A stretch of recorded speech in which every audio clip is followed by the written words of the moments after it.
काफ़ी मूवीज़ और TV serial में आपने ट्रेन की शूटिंग देखी होगी, तो जानते हैं क्या वाकई में वो रियल होते हैं या शूटिंग करते टाइम रेलवे स्टेशन को खाली कर दिया जाता है। एक्चुअली होता कुछ ऐसा है कि जो रेलवे स्टेशन हम देखते हैं वो पूरा एक नकली बनाया हुआ होता है, जिसमें सब कुछ रियल रेलवे स्टेशन जैसा होता है और उनकी ट्रेन भी फेक होती हैं जिसमें ट्रक के टायर लगे होते हैं, क्योंकि एक चलती ट्रेन में शूटिंग करना काफ़ी रिस्की होता है। लेकिन आप सोचेंगे सिर्फ एक छोटा सा सीन शूट करने के लिए इतने बड़े बड़े ईंटों से फेक रेलवे स्टेशन क्यों बनाए जाते हैं। तो आपको बता दें, जो रेलवे स्टेशन आप चेन्नई एक्सप्रेस में देखते हैं वही रेलवे स्टेशन का यूज टीवी सीरियल वाले या दूसरी किसी और मूवी बनाने में भी कर लिया जाता है। वो सिर्फ एक बार के लिए नहीं बल्कि उस पर काफ़ी मूवी और सीरियल शूट होते रहते हैं।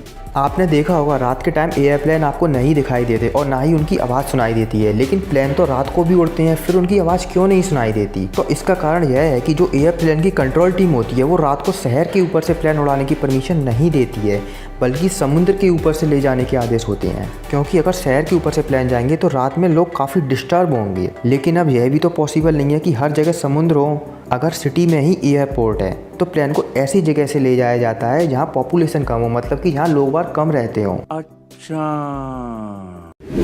आपने स्कूल में मैग्नीफाई ग्लास से तो बहुत कागज जलाए होंगे, लेकिन उसी ट्रिक का यूज़ करके लंदन की वॉकी टॉकी टावर के कांच ने एक कार को ही नहीं पिघलाया बल्कि अंडे की ऑमलेट भी बनाई।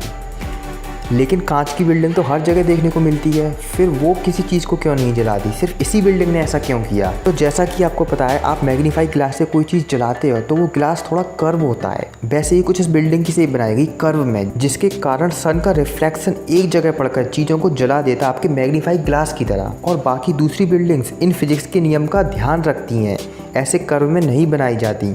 और आपको बता दें, ये बिल्डिंग अब ऐसी नहीं रही है। इतनी घटनाएं होने के चक्कर में इस बिल्डिंग के ओनर ने बिल्डिंग के ऊपर एक लेयर लगवा दी है, जिससे अब ऐसे नुकसान नहीं होते। देखा आपने लापरवाही का नतीजा है। इस दुनिया में कुछ आविष्कार ऐसे भी हुए हैं जो हम सोच नहीं सकते। उनमें से एक है सोवियत द्वारा किया गया जेट ट्रेन का इन्वेंशन। अब इस ट्रेन को देखते ही सबसे पहले दिमाग में ये आता है कि ये ट्रेन दुनिया में है तो आज तक हमने ना ही देखी और ना ही सुना इसके बारे में। तो आपको बता दें, ये अब बंद हो चुकी हैं, लेकिन ये बंद क्यों हुई ये समझते हैं आज। एक्चुअली ये जेट ट्रेन 1960 में न्यूयॉर्क के इंजीनियर ने बनाई थी, जो कि उस टाइम को देखती हुए काफ़ी तेज़ चलने वाली ट्रेन थी, क्योंकि इसमें एक जेट का इंजन लगा हुआ था। लेकिन ये ज़्यादा टाइम तक इसलिए नहीं चल सकी क्योंकि इस ट्रेन को चलाने में जितना फ्यूल खर्च होता था वो काफ़ी ज़्यादा था, जो कि सरकार के लिए भी और वहाँ की जनता के लिए भी महंगा साबित हुआ। इसलिए इस ट्रेन के आइडिया को आगे नहीं ले जाया गया। खत्म, बाय बाय, टाटा।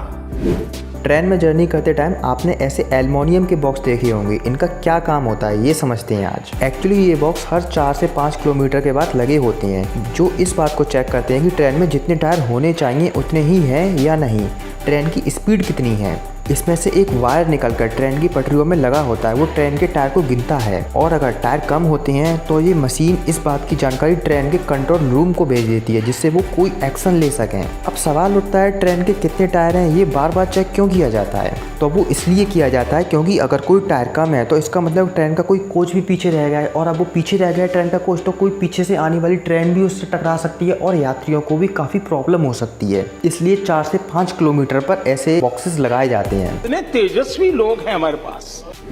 आज हम जानेंगे अमेरिका में एक ट्रक ड्राइवर की लाइफ कैसी होती है, मतलब कि उन्हें महीने का कितना पैसा मिलता है, उनके ट्रक कैसे होते हैं, कितने रुपए का पेट्रोल भरवाते हैं वो अपने ट्रक में। तो आपको बता दें, एक बार में कम से कम $700 यानी कि करीब 40 से 50 हज़ार रुपये का पेट्रोल डलवा लेते हैं, जिनके रुपए कंपनी उन्हें अलग से देती है। और चलाने से पहले सभी टायर में हथौड़ा मार कर देखते हैं कि कहीं कोई टायर पंचर तो नहीं है। अगर पंचर होगा टायर तो उसमें से अलग आवाज़ आएगी। आपको बता दें, एक महीने में करीब 3 से 4 लाख रुपये मिलते हैं इनको, और अगर कभी राउंड ज़्यादा हो जाए तो इससे ज़्यादा भी ड्राइवर कमा सकता है। और ऐसा मैं नहीं कह रहा, बल्कि एक इंडिया के रहने वाले अमेरिकन ट्रक ड्राइवर का कहना है, जो कि डिस्क्रिप्शन में जाके आप चेक कर सकते हैं।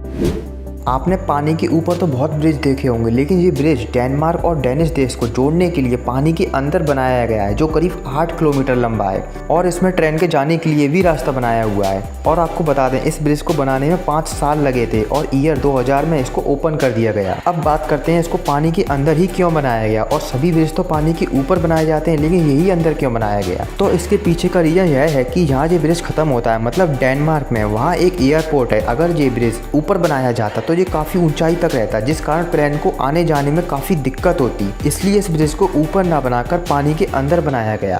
तो क्या नाचो मैं?